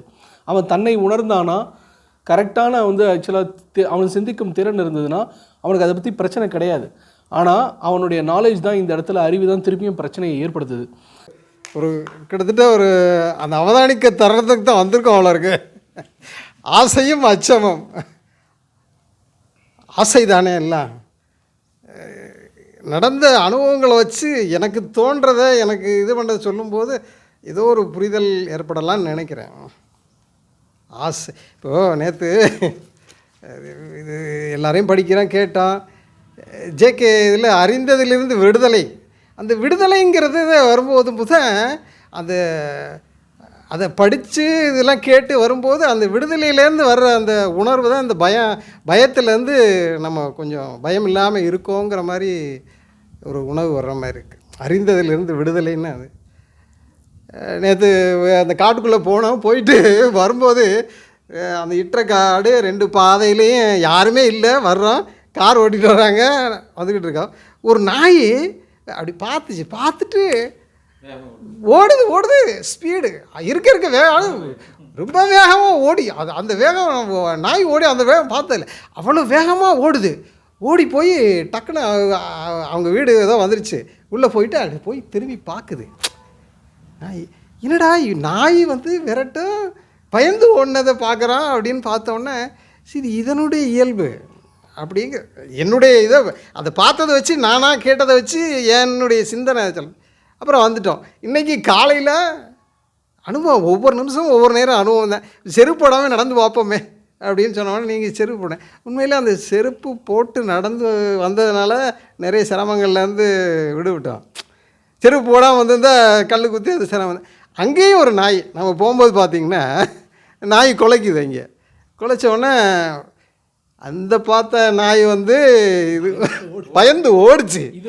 இது பயமுறுத்துதா இல்லை பயப்படுதா என்னன்னு நமக்கு அவதானிக்க தெரியலை. அது அந்த வாழ்வை நம்ம வந்து பார்க்குறமே ஒழிய அதை அவதானிக்க தெரியல. அப்போ இது வந்து வீட்டுக்காரருக்கு எச்சரிக்கை கொடுத்தா இல்லை நம்மளை துரத்து, அது இருந்த இடத்துலேருந்தே குலைக்குது இருந்த இருக்கு. அப்புறம் கடந்து போனால் ஒரு குட்டி நாய் வருது. அந்த நாய்கிட்ட நீங்கள் காட்டின அந்த அன்பு இதெல்லாம் பார்க்கும்போது இப்போ நாயோட பிரியம் என்னை தான் ஒப்பிடுத்து பார்க்குறேன். என்ன தான் பேசினாலும் உள்ளுக்குள்ளே வந்து நான் தான் வந்து நிற்கிறேன். அதுதான் இது போகுது. அப்போ நாய்கிட்ட அது குட்டி நாய் வருது, அது போய் உட்காருது, இதெல்லாம் பார்த்துட்டு வரும்போது திரும்ப வரும்போது மறுபடியும் நாய் வருது. அப்போ போது என்னடா நாயிற்கடையாய் கிடந்த தாயில் சிறந்த தயாவான தத்துவம் என்ன படிச்சிருக்கான் மாணிக்கவாசகர். இப்போ நாய் தான் நம்மளுடைய இதில் நிறையா வந்துக்கிட்டே இருக்கு. ஏதோ செய்தி சொல்லுதோம், நானாக போய் பார்க்குறேன். அப்போ நொண்டி அந்த நாய் வருது. நொண்டி அது தாய் நாய். பெண் நாய் வந்து வந்தபோது அவர் நீங்கள் முதல்ல பார்த்துட்டு ஏதாவது கொடுக்கலாம் பார்க்குறீங்க, இல்லை அப்புறம் சரி கடந்து வந்துடுறேன். அவர் பார்க்குறாரு, உங்களை சுற்றுது, அவரை சுற்றுது.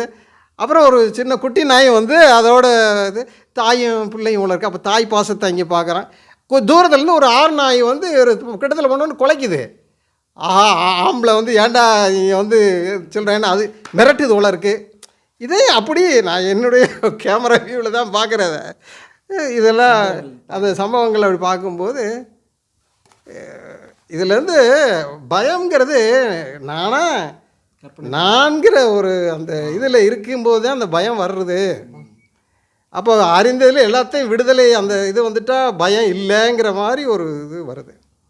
அப்போ நான் அங்கே வரும்போது தான் பயம். அப்போ அன்பு மற்றதுக்கு எல்லாத்துக்குமே நம்ம அதுக்கு அதனுடைய இதை பார்க்கும்போது விடுதலையாக அது நம்ம ஏதாவது செய்யணும்னு நினைக்கும் போது அந்த பயம் இல்லை.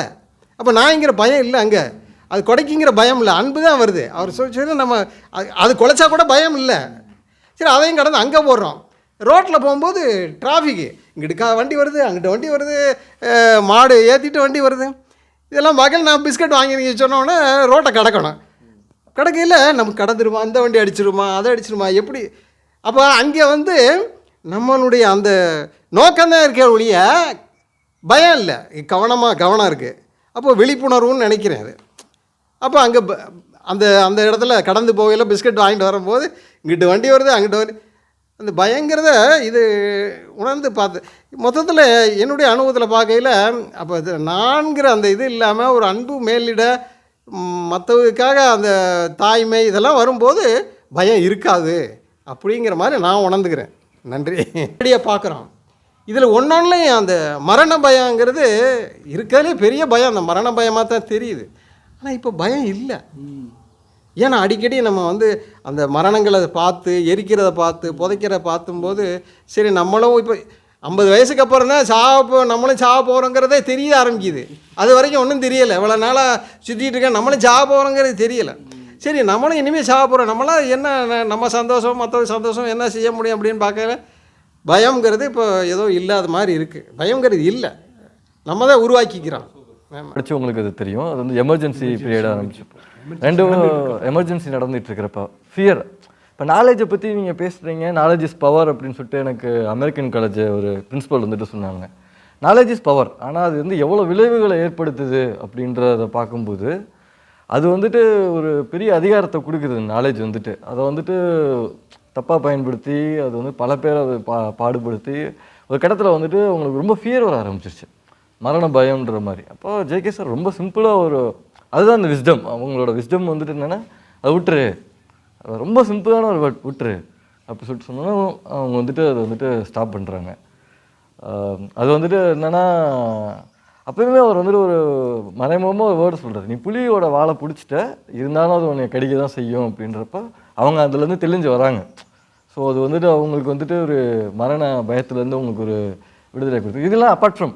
ஆனால் நான் எப்படி மரணத்தை எனக்குள்ள நான் எப்படி பார்க்குறேன்னா, என்னோடய ஃபிசிக்கல் டெத்தை பற்றி இல்லை, எனக்குள்ள உயிரோடு இப்போ என் மனசுக்குள்ளே இருக்கக்கூடிய அந்த மனசு இருக்குல்ல, அந்த மனசை நான் வந்து சாகடிக்கணுமா வேணாமா அப்படின்ற அந்த ஒரு இன்டர்னல் பயம் தான் எனக்கு அதிகமாக இருக்குது. ஐயோ எனக்குள்ள அந்த ஈகோ போயிருமோ, அந்த ஈகோ அப்படின்ற அந்த ஒரு விஷயத்தை நம்ம எப்படி அடைச்சிட்டு வாழ்கிறது அப்படின்ற அதுதான் எனக்கு ரொம்ப பயமாக இருக்குது.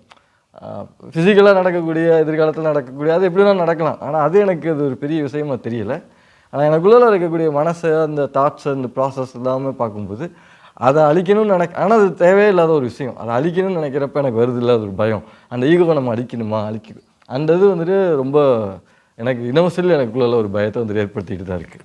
நிகழ்காலத்தில் வாழும் மனிதனுக்கு பயம் இருக்காது, கவலை இருக்காது, கோபம் இருக்காது, ஆசை இருக்காது, இன்னொன்று இருக்குது வேறு எனக்கு சப்போர்ட்டிவ் பொறாமை இந்த மாதிரி விஷயங்கள் எதுவுமே இருக்காது. ஆனால் நிகழ்காலத்தில் வாழ்வது என்பது ஒரு மனிதனுக்கு மிக மிக கடினம். ஆனால் நிகழ்காலத்தில் வாழ்வது ஒன்றே பயத்திலிருந்து விடுதலையை தரும். அதை நம்ம அறிவுக்கு ஏற்ற மாதிரி அதை எப்படி நம்ம செய்கிறோமோ அதுதான் கரெக்ட். எல்லாமே இறந்த காலத்துலேருந்து தான் வருது மரணம்ங்கிற விஷயமே. இந்த இறந்த கால விஷயங்களும் எதிர்கால விஷயங்களும் இல்லாமல் நேருக்கு நேராக ஒரு விஷயத்தை சந்திக்கும் பொழுது அது பயம் கிடையாது. இப்பொழுது நமக்கு பயம் கிடையாது. நாளைக்கு இது நிகழும் நினைக்கும் போது அது பயம் வந்துடுது உள்ள. நாளைக்கு இறந்து விடுவோம் நினைக்கும் போது பயம் உள்ள வந்துடுது. அப்போ நிகழ்காலத்தை தவிர இறந்த காலத்தையும் வருங்காலத்தையும் வாழும் மனிதனிடம் பயம் இருந்தே தீரும். இதை நம்ம புரிஞ்சுக்கிட்டு நிகழ்காலத்தில் மட்டும் வாழணும். நிகழ்காலத்தில் வாழ்வது என்பது அவங்கவுங்க அனுபவத்தை இதை பொறுத்து அமையும் எல்லாமே. அது எப்படி வாழ்கிறதுன்னு கேட்டிங்கன்னா என்னால் நேரடியாக சொல்ல முடியாது. அதை புரிந்து கொண்டு நீங்கள் வாழும் பொழுது இத்தனை பிரச்சனைலேருந்து வெளியே வந்துடுவீங்க. எப்படின்னு கேட்டிங்கன்னா எனக்கு விளக்கம் சொல்ல தெரியல. வந்து பாருங்கள், நிச்சயமாக நடக்கும், அவ்வளோதான் சொல்ல முடியும். பயத்திலிருந்து நீங்கள் விடுதலை பெறுவீர்கள். மரணம்னு சொல்கிறப்போ எது மரணன்றது நம்ம தெரிஞ்சுக்க வேண்டியதாக இருக்குது.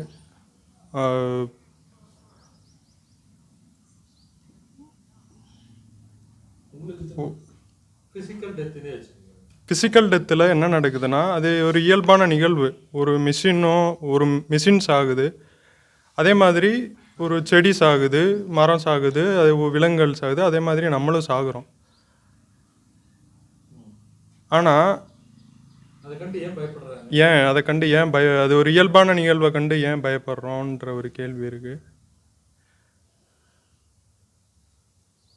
அப்படின்ற பார்க்குற பட்சத்தில் இப்போது நிகழ்காலத்தில் நாம் ஏன் மரணிக்கிறது இல்லை? இப்போது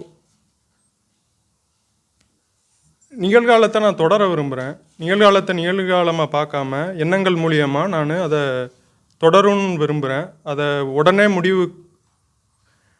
முடிவுக்கு கொண்டு வர விரும்பாமல் நான் அதை தொடர்ச்சியாக்க விரும்புகிறப்போ நான் அங்கே மரணிக்கிறது இல்லை. அதை நான்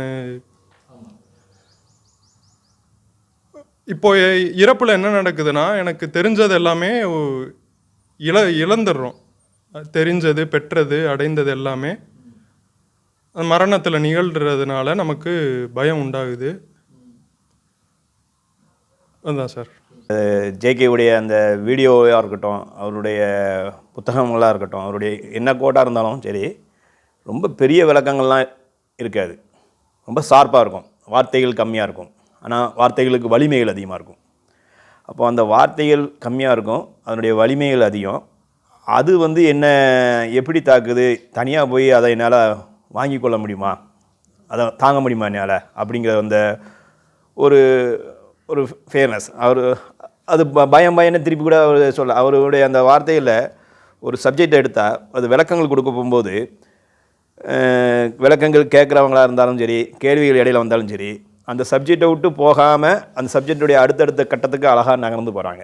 அதை கவனித்துட்டு அதை சார்ந்து பேச போகும்போது நம்மளுக்குள்ளே அந்த சப்ஜெக்ட்லேருந்து எவ்வளோ தள்ளி தள்ளி போகிறோம், அந்த சப்ஜெக்டுக்குள்ளே நிற்க முடியலையே ஏன் அப்படிங்கிற அந்த கேள்விகளோடு தான் நீங்கள் பேசிகிட்டு இருக்கிறதெல்லாம் நாமளும் கவனிச்சுக்கிட்டே இருக்கோம். அப்போ ஒரு சப்ஜெக்டுடைய தெளிவு கிடைக்கணும். அந்த தெளிவு நீ வந்து ரொம்ப போட்டு குழப்பாத, தெளிவு என்ன அப்படிங்கிறத ரொம்ப தெளிவாக அழகாக அடுத்தடுத்த வார்த்தைகளில் கொண்டு போகிறாங்க. ஆனால் அந்த ஒரு வார்த்தை நம்மளுக்குள்ளே போய் அடங்குதா, அது வந்து விரிவடையதா, அது விரிவடையும் போகும்போது நம்ம எந்த லெவலில் இருக்கோம், அடங்குனா அது எந்த லெவலில் இருப்போம். இதுதான் ரொம்ப தெரிஞ்சுக்கொள்ள வேண்டிய ஒரு விஷயம் அதில். அப்போ சொன்ன மாதிரி மரணம்னா நம்ம கலெக்டிவ் நாலேஜ். நான் என்னுடைய பொக்கிஷம் இதெல்லாம் என்னுடைய பொக்கிஷம், என்னுடைய செல்வம், என்னுடைய படிப்பு சார்ந்த அறிவு, பொருளாதாரம் சார்ந்த அறிவு அப்படின்னு சொல்லி என்னுடைய பொக்கிஷங்கள் இதெல்லாம் அப்படின்னு சொல்லி நம்ம நினச்சிக்கிட்டு இருக்கிற அந்த மாயை தோற்றம். அதாவது நான் இல்லாட்ட அந்த உலகமே எங்காது, என்னால் தான் படைக்கப்பட்டது. இப்போ பொருளாதாரத்தில் உயர்ந்த ஒரு மனிதன், இந்த காலத்தில் ஜாம்பவானாக இருந்தவங்க அப்படிங்கெல்லாம் பேசப்படும் போது இதில் நம்ம சப்ஜெக்ட் தாண்டி போகிறோமான்னு தெரியல. என்னோட புரிஞ்சதை நான் சொல்கிறேனே. பொருளாதார மேதை மூலதனம்ங்கிற ஒரு புத்தகத்தை எழுதினவர் மக்களுடைய வறுமைகளை ஜேகே சார் பார்த்த மாதிரி அவர் பார்த்த சோசியலிஸ்டம். அவர் அதையும் கோடிட்டு காமிச்சிட்டே இருக்கார். அந்த வீடியோவில் அதையும் நம்ம கவனிக்க வேண்டியிருக்கும். மாவோயிஸ்டோ, கம்யூனிஸ்டோ, கார்ப்பரேட்டோ இவங்களெல்லாம் வச்சு என்ன செய்ய முடியும், இவங்க பசியை போய்க்கிடுவாங்களா அப்படிங்கிற அந்த கட்டத்துக்குள்ளே போகும்போது பணம் சார்ந்த உலகத்தில் அதாவது யாரையோ சொல்கிறாங்கன்னு நினச்சிக்கிட்டு அந்த விஷயங்களை கடந்து போக முடியாத அளவுக்கு அந்த விஷயங்கள்லாம் இருக்குது. யாரையும் சொல்லலை, நீ ஒன்றையும் சொல்லிடக்கூடாதுன்னு சொல்லிட்டு நீ அவங்கள மிகப்படுத்தி பார்க்க. இந்த உலகம் வந்து இவ்வளோ சீரழிஞ்சது காரணம் அவன் அப்படிங்க, அதுவே கிடையாது. இந்த உலகம் சீரழிஞ்சது காரணம் உள்ள ஒரு சின்ன பார்ட் வாண்டையும் இருக்குது அப்படிங்கிறது தான் அதை நம்ம எடுத்துக்கிட வேண்டியிருக்கு. அப்போ பொருளாதாரம் சார்ந்து ஒரு மனிதன் வாழ்ந்து இறந்து போகிறான் அப்படின்னா அவனுக்கு என்ன விதமான ஐயாவுடைய நினைவு நாள் நாளைக்கு அப்படிங்கிறத ஐயாவை பற்றி ஐயா வாழ்ந்துட்டு இருக்கிற காலத்தில் அவர் சொன்ன விஷயங்களை தெரிஞ்சுக்கிட்டவங்க அதனால் பயனடைஞ்சவங்களோ இல்லைங்கிற மாதிரி தான் முடிவு பண்ணி யாருமே அதை ஃபாலோ பண்ணலையே அப்படிங்கிற அது கூட அவர் ஒரு ஆசைப்படலை, அது கூட வெறுப்பாக நினைக்கல, அது கூட வெறுமையாக நினைக்கல. இது நான் சக்ஸஸ் பண்ணிட்டேன், என்னால் நான் இவ்வளோ சாதிச்சிட்டேன் அப்படிங்கிற மாதிரிலாம் சொல்லலை. யதார்த்தமாக மனிதனுடைய இயல்பு இது, இப்படி இருந்தால் நல்லாயிருக்கும் அப்படிங்கிறத அவர் வாழ்க்கை முறையிலையும் அவருடைய பேச்சுகளையும் சொல்லி விட்டு போயிட்டாப்புல. இது என்கிட்ட மட்டும் இல்லை, எல்லாருக்கிட்டையுமே இருக்குது, நீ கவனிங்கடா அப்படிங்கிறது தான் கான்செப்டு. ஆனால் அதை கவனிக்கிறதுக்கு முன்னாடி அதை கவனித்தவங்கள் இந்த உலகத்தில் எப்படி தொடர்பாக வாழ்ந்துட்டு இருக்காங்க. மரணங்கிறது ஒரு மனிதன் மரணித்து போனதுனால அவனை இல்லாமல் போனவன் யாரெல்லாம் தொடர்ந்து கவனிக்கப்படுறது யார் அப்படிங்கும்போது மரணங்கிறது வந்து ஒரு மரண பயங்கிறது வந்து நான் செத்து போயிட்டேன்னா எல்லாமே போயிருமா அப்படிங்கன்னா, நீ மாயையாக ஏற்படுத்தப்பட்ட விஷயங்கள்லாம், பணங்கிற ஒரு பெரிய மதம் வந்து மனுஷனை அழிச்சிரும்னு சொல்லி நேற்று பேசிகிட்டு இருக்கும்போது அதுவே மாயை. அப்போ அந்த மாயை ஏற்படுத்த விஷயங்கள் எல்லாத்தையும் வச்சுக்கிட்டு நான் பெரியவன் நீ சொல்லிட்டு இருந்தேன்னா நீ இறந்தாலும் உன்னால் நீ தொடர முடியாது. ஆனால் இந்த மாதிரி ஒரு சித்தாந்தத்துக்குள்ளே ஒரு விஷயங்களை பேசப்பட போகும்போது அவங்க இறந்து பல ஆண்டுகள் ஆனதுக்கப்புறமும் அவங்களுடைய அந்த வார்த்தைகளும் அவங்களுடைய அந்த சிந்தனைகளும் தொடர்பாக நம்ம கூட நிகழ்காலத்தில் இருந்த மாதிரியே பயணிச்சிட்ருக்கோம். மரண பயங்கிறது வந்து இப்படியும் எந்த கோணத்துலையும் நம்ம பார்க்கலாம். மரணத்தை கண்டு பயப்பட வேண்டிய அவசியம் இல்லை. ஏன் பயப்பட வேண்டிய அவசியம் இல்லை? நீ எவ்வளோ விஷயத்தை வச்சுருக்க அதை பொறுத்து நீ பயப்பட வேண்டிய அவசியம் இல்லை. உனக்கு மரண பயம் ரொம்ப இருக்கா அப்படின்னா நீ இந்த மாதிரி ஒரு விஷயங்களோட வாழ்ந்துட்டு இருக்கேன்னு அர்த்தம் அப்படிங்கிறத நான் என்னுடைய புரிதலில் எடுத்துக்கிறேன். நன்றி. அகால மரணம் அதாவது துர்மரணம்னு சொல்லுவாங்க. இந்த இயற்கை மரணத்தில் வந்து ஓரளவுக்கு பெரும்பாலும் பயப்படுறவங்க. அப்போ இப்போ போகுமா, அப்போ போகுமா, ஐயோ போகுமே, அந்த மாதிரி. இந்த அகால மரணங்கிறது வந்து எடுத்த உடனே ஒரு ஆக்சிடெண்ட்டோ இல்லை ஒரு ஏதோ ஒன்று, அதில் உடனே அவன் பயமே, அவன் யோசனையே பண்ணியிருக்க மாட்டான். அப்படி இருந்தாலும் அடித்த உடனே ஆள் இறந்துடுறா. அப்படி இது வந்து இது ஒரு டைப்பு. ரெண்டாவது, இப்போது இந்த மாடுபிடி வீரர், ஜல்லிக்கட்டுக்காரங்க, இவங்க வந்து ஒரு 10 பேர் 20 பேர் வந்து போகிறாங்க. அவங்க வந்து என்ன எதிர்பார்த்து போகிறாங்க அப்படின்னாக்கா, நம்ம எப்படி இந்த காளை அடக்கலாம், இது ஏதாச்சும் ஒரு ப்ரைஸ் வாங்கலாம் அப்படிங்கிற ஒரு நம்பிக்கையோடு போகிறாங்க. அந்த நம்பிக்கையோடு போகும்போது அவங்க அந்த வீட்டு இது அதெல்லாம் மறந்துடுறான். ஏன்னா அந்த ஃபீல்டுக்கு போகும்போது அவன் மாடு குத்துமே, மாடு ஏதாச்சும் கை கால் உடையுமே, அது பண்ணுமே, இல்லை உயிர் கூட போனாலும் போகுமே அப்படிங்கிற அந்த பயமே இல்லை அவனுக்கு. அங்கே நேராக போகிறான். போயிட்டு மாடு பிடிக்கிறான். இப்போ முடிஞ்ச வரைக்கும் மேற்குமே பிடிக்கிறான். பிடிச்சி இப்போது இதோ வாங்குகிறான், ப்ரைஸ் வாங்குகிறான், எல்லாமே வாங்குகிறாங்க. அதனால் இந்த எந்த இதில் போகிறோம் அப்படின்னா ஒரு சுய நம்பிக்கை மேலே தான் போகிறோம். நம்ம இதை செஞ்சிருவோம், இந்த மாடை அடைக்கிடுவோம் அப்படிங்கிற ஒரு நம்பிக்கை மேலே தான் போகிறோம். அதனால் அந்த நம்பிக்கை, ரெண்டாவது எதிர்பார்ப்பு, இதை ரெண்டுமே வந்து ஒருத்தருக்கு வந்து அதிகமாக இருந்துச்சுன்னா ஓரளவுக்கு இந்த பயத்தை, மரண பயத்தை தவிர்க்கலாம். இயற்கை மரணம் துர்மரணம்னு. துர்மரணத்தில் பயம் கிடையாது. ஆனால் இயற்கை மரணம் வந்து இயற்கையாக இறக்க போகிறவங்கள்ட்ட பயம் இருக்கும். ஏன்னா இறந்த காலம் வருங்காலம் எல்லாம் சேர்ந்துடுறதில்ல. ஆனால் துர்மரணம் வந்து இட் இஸ் அ இன்சிடெண்ட். அங்கே பயத்திற்கு இடமில்லை. அவர் வந்து அருமையாக அந்த வேடை வந்து ரெண்டையும் பிரித்து சொல்லும் பொழுது எவ்வளோ விளக்கங்கள் உள்ளே இருப்பாருங்க. துர்மரணத்தில் அவனுக்கு சிந்திக்க நேரம் கிடையாது, வாழ்க்கையை திருப்பி ரீகால் பண்ண நேரம் கிடையாது, முடிஞ்சு போச்சு. It is a accident. Sir, மரணத்தை பற்றி பேசுகிறோம் அப்படின்னா இப்போ நம்ம இது ஒரு ஜென்ரலைஸ்டு ஃபினாமினா மாதிரி நம்ம ஆக்க முடியுமான்னு எனக்கு தெரியல. நம்ம அப்படி தான் பேசுகிற மாதிரி கூட ஒரு ஃபீல் இருக்குது. இப்போது நான் இண்டிவிஜுவலாக நான் மரணத்தை ஃபேஸ் பண்ணுறதுக்கு நான் என்ன நான் மரணத்துலேருந்து வெளியே வந்துட்டேனா, நான் மரணத்தை ஃபேஸ் பண்ணி வெளியே வந்துட்டேனா அப்படிங்கிற கேள்விக்கு தான் நம்ம பதில் கண்டுபிடிக்கணும். அல்லாது நம்ம இது ஒரு ஜென்ரலைஸ்டு கான்செப்ட் இல்லை. ஏன்னா நான் மரணத்துக்குள்ளே நான் உண்மையை உணரணும். ஸோ நான் சத்தியத்தை உணரணும்னா நான் என்னுடைய மரணத்தையும் சத்தியத்தையும் முன்னாலே பார்க்கணும். ஸோ சைக்காலஜிக்கல் டெத்து தான் ஃபிசிக்கல் டெத்து அப்படின்ற மாதிரி நான் பார்க்குறேன். ரிஸ்க் எடுக்கிறதுக்கு நிறைய பேர் மரணம் ஆனாலும் பரவாயில்ல அப்படின்னு ரிஸ்க் எடுக்கிற நிறைய விளையாட்டுகள் எல்லாத்தையும் நம்ம செய்கிறது கூட மரணத்திலேருந்து தப்பிக்கிற ஒரு விளையாட்டு தான். அது சைக்காலஜிக்கல் டெத்து அங்கே கூட நடக்கலை அப்படின்ற மாதிரி நான் பார்க்குறேன் சார். தேங்க்யூ. அது ஒரு செகண்டு. இப்போ ரொம்ப அழகாக சொன்னார் மகேந்திரன் சார். வந்து சொன்னதில் வந்து நம்ம டெத்தை வந்து அன்றாடம் ஒவ்வொரு விஷயங்கள்லையும் அதன் முடிவை பார்த்தோம் என்றால் நமதுடைய மரணமும் ஒரு நிகழ்வாக இருந்து முடிஞ்சிடும். அதை காலத்தை எங்கே கொண்டு வர்றோமோ அங்கே மரண பயம் அதிகரிக்கின்றது. மரணத்தை பற்றி நம்ம பேசலை. மரணம்ங்கிறது எல்லாருக்கும் இயல்பானதுன்னு தான் நம்ம சொல்கிறோம். ஆனால் மரண பயம் ஏன் ஆட்டு வைக்கின்றது, அதுதான் கேள்வி. மரண பயம் எப்பொழுது ஆட்டு வைக்கின்றது என்றால், நீங்கள் ஒவ்வொரு விஷயத்திலையும் இன்றைக்கு முடிய வேண்டிய விஷயங்கள், சைக்காலஜிக்கல் டெத்துன்னு ரொம்ப ஒரு அழகான ஒரு வார்த்தை கொண்டாந்தாங்க. கரெக்ட். அதில் இயல்பாகவே அதை நீங்கள் பார்த்து விட்டீர்கள் என்றால், இயல்பாகவே அதை உணர்ந்தீர்கள் என்றால், ஒவ்வொரு விஷயத்திலையும் ஒரு முடிவை உணர்ந்தீர்கள் என்றால் மரண பயமே கிடையாது. வேலு சார் ஒரு விஷயத்த சொன்னார். எப்படி அப்படின்னா, சுதந்திரம் அப்படின்ற ஒரு விஷயத்த சொன்னார். அறிவிலிருந்து சுதந்திரம் பிறப்பது இல்லை. இந்த வீடியோவில் ஜேகே சொன்ன முக்கியமான ஒரு வார்த்தை வந்து நாலேஜ்லேருந்து freedom, it is not born. அதே சமயத்தில் ஆக்சுவலாக அந்த ஃப்ரீடம் தான் ஒரு மனிதனை புதுப்பிக்கிறது. சார் சொன்ன மாதிரி சைக்காலஜிக்கல் டெத் நடக்கும்போது தான் அந்த சுதந்திரம்ன்றது ஒன்று கிடைக்குது. அப்போ தான் மனிதன் தன்னைத்தானே புதுப்பிக்கிறான். நாம் எல்லாருமே நினச்சா இந்த வீடியோ மட்டும் இல்லை, இப்போ நம்ம எல்லாருமே இதை டிஸ்கஸ் பண்ணிகிட்ருக்கோம் ரொம்ப டீப்லி. ஏன்னா இந்த இடத்துல நம்மளுக்கு நல்ல டைமு, நல்ல ஒரு அட்மாஸ்பியரை பாஸ்கரன் சார் ஏற்படுத்தி கொடுத்துருக்காரு. ஃபிசிக்கல் டெத்து எவ்வளோ முக்கியம் அப்படின்றத இந்த டிஸ்கஷன் மூலமா என்னால் அறிய முடியுது. இந்த வீடியோவில் ஜேகே சார் வந்து டிஸ்கஸ் பண்ணும்போது தெளிவாக அந்த ஃப்ரீடம்ன்றது it is not born from the நாலேஜ்னு சொல்லிட்டாரு. அப்போது நம்மளுடைய அடையாளத்தை நம்ம எந்த அளவுக்கு டைட்டாக பிடிச்சிருந்தா நம்ம ஃப்ரீடமை நம்மளே புதைக்கிற மாதிரி இருக்குது. அப்போது இந்த நாலேஜ், இந்த அடையாளத்தை நம்ம துறக்க முடியுமா? திறந்ததுன்னா நம்மளுக்கு அந்த சுதந்திரம் கிடைக்கும். அந்த சுதந்திரம் நம்மளுக்கு கிடைச்சா நம்மை நாம் புதுப்பிச்சுக்கலாம். சைக்கலாஜிக்கல் டெத்து நடக்கும்போது ஃபிசிக்கல் டெத்தை பற்றி கவலை இல்லைன்னு சார் சொன்னார், பாஸ்கரன் சார் சொன்னார். உண்மையே அதுதான். அப்போ இந்த சைக்கலாஜிக்கல் டெத்து ரொம்ப ரொம்ப முக்கியமாக இருக்குது. அந்த அடையாளத்தும் ரொம்ப ரொம்ப முக்கியமாக இருக்குது. ஏன்னா இதிலிருந்து தான் பயமே உருவாகுது. பயமே நம்மளுடைய குழந்தையாயிடுது. அப்போது psychological death it is very important phenomena. 100% நோய் பற்றின விஷயங்களோ சரி, இல்லை மரணம் வரக்கூடிய விஷயங்களோ சரி, இது எல்லாமே தாட் ப்ராசஸ் தான். அந்த எண்ணங்கள் இல்லை அப்படின்னா அந்த மரணம் பற்றிய பயமும் இல்லை.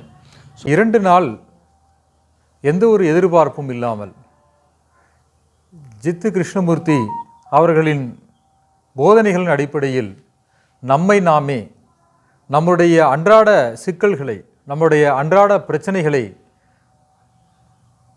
முடிவுக்கு கொண்டு வர ஒரு வாய்ப்பு கிடைக்குமா, ஒரு புரிதல் கிடைக்குமா என்று இங்கு வந்தவர்கள், இங்கு இந்த நிகழ்வில் பங்கேற்றவர்கள் நினைத்தார்களா தெரியலை. ஆனால் இது ஒரு தொடர்ந்த பயணமாக தான் நினைக்கப்படுகிறது. ஏன் இந்த பயணம் என்றால், நம்முடைய ஒவ்வொரு நாளும் ஒரு புதிய நாள், நமது ஒவ்வொரு நொடியும் ஒரு புதிய நொடி. அந்த தருணத்தில் நம்ம வாழ்வை அவதானிக்கும் தருணங்கள்னு ஒரு பேர் எதுக்காக கொடுத்தோம்னு ஒரு கேட்சை ஃப்ரேஸாக கொடுக்கல. நம் வாழ்ந்து கொண்டும் வாழ்க்கையை நாம் ஒரு தடவை கவனிக்க முடியுமா?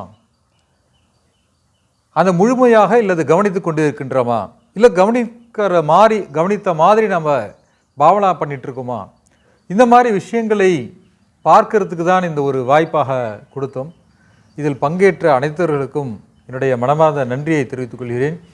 அதே போக இது மேலும் மேலும் இந்த நிகழ்வுகளை எதிர்பாராமல் நம்முடைய புரிதலை அவர் ஜேகே காட்டிய புத்தகங்கள் மூலமாகவும் வீடியோ மூலமாகவும் உள்வாங்கி மேலும் மேலும் உங்கள் வாழ்வு சிறக்க என்னுடைய வாழ்த்துக்களை தெரிவித்துக் கொள்கிறோம்.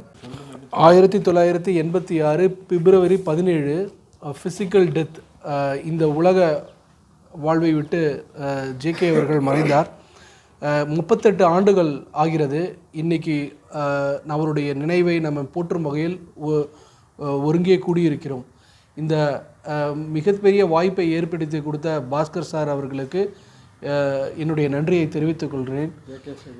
ஜேகே ஸ்டடி மதுரை ஒரு நல்ல அரிய சந்தர்ப்பத்தில், இந்த மாதிரி ஒரு நல்ல அட்மாஸ்பியரில், முக்கியமாக இந்த தருணம், அதாவது அவருடைய நினைவு 38வது ஆண்டில் ஒட்டி அவருடைய நினைவு கூறும் ஒரு விஷயமாகவும், அவருடைய போதனைகள் மூலயமா நம்மளுடைய வாழ்க்கையை எப்படி மாற்றிக்கலான்ற ஒரு நல்ல டிஸ்கஷனை இங்கே ஏற்படுத்தி கொடுத்த பாஸ்கர் சாருக்கு ரொம்ப ரொம்ப நன்றி. எங்களை எல்லாம் வழி நடத்தின ஜானகிராமன் சார் ஜேகே பற்றின எங்களுக்கு ஆக்சுவலாக காலமாக கிட்டத்தட்ட 20 வருஷமாக எனக்கு நிறைய விஷயங்கள் சொல்லியிருக்காரு. ஸோ இந்த இடத்துல அவர் கைடன்ஸ் பண்ணது ஜானகிராமன் சாருக்கு ரொம்ப நன்றி. முத்துகிருஷ்ணன் சார் தூத்துக்குடியிலேருந்து வந்திருக்காரு சார். ஸோ எல்லாருமே தமிழ்நாட்டின் பற்பல பகுதிகளிலிருந்து இங்கே கூடி இருக்கிறோம். சில நபர்களால் வர முடியல. ரொம்ப தேங்க்ஸ் பாஸ்கர் சார், எங்களுக்கு இந்த ஏற்படுத்தி கொடுத்தது. 38வது ஆண்டு ஜேகேவுடைய நினைவு கூர்ந்ததற்கு இந்த 2 நாள் ரீட்ரீட்டை ஏற்படுத்தி கொடுத்ததற்கு மிக்க நன்றி சார். ஜேகே புத்தகங்கள் இருக்கிறது, ஜேகேவுடைய வீடியோக்கள் இருக்கின்றது. அவரை காணும் பாக்கியமோ அவருடைய உரையை கேட்கும் பாக்கியமோ இல்லாத பல மனிதர்களுக்கு அவையெல்லாம் ஒரு துணைக்கோள்களாக இருக்கின்றது.